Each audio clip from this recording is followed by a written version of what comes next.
બોલો જી મેડમ, આખો બનાવ શું છે?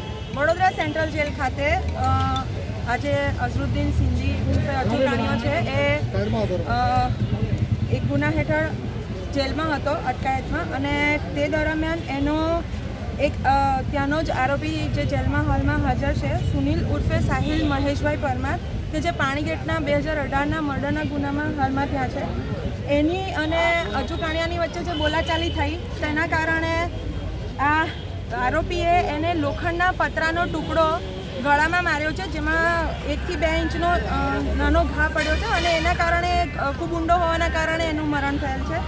એની સાથે સાથે એના ગ્રુપમાં અથવા એને ઝઘડામાં છોડાવવા પડનાર એક બીજો સાહેબ પણ છે, જેનું નામ છે મોહસિન શરીફ ખાન પઠાણ, જે એની સાથે હતો, અને એને પણ થોડી ઘણી ઈજા થઈ છે. હાલમાં એની ફરિયાદ લઈને IPC 302 હેઠળની તમામ તપાસ વ્યવસ્થિત રીતે પોલીસ કરવાની જ છે.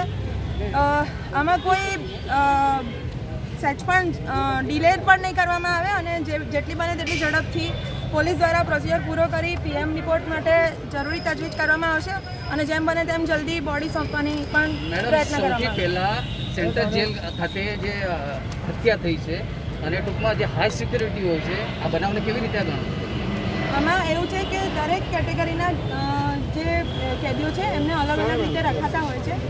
સામાન્ય બોલાચાલીમાંથી આણે ઉગ્ર સ્વરૂપ ધારણ કરેલાની પ્રાથમિક જાણકારી હાલમાં બરોડા પોલીસને મળેલી છે જેલ તરફથી.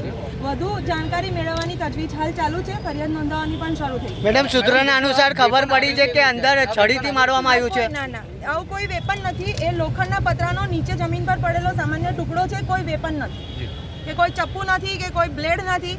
લોખંડના પતરાનો જમીન પર પડેલો ટુકડો યુઝ કરવામાં આવ્યો છે, એટલે કોઈ એવું પ્રી પ્લાન મર્ડર નથી. આ બોલાચાલીએ ઉગ્ર સ્વરૂપ ધારણ કર્યું ને એમાંથી મારામારી થઈ હતી, અને એનો સાહેદ પણ છે જેને પણ ઈજા થઈ છે.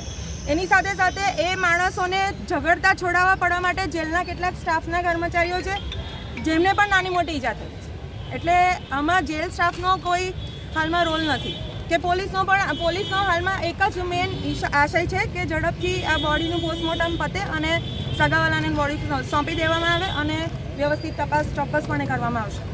Okay ma'am, thank you.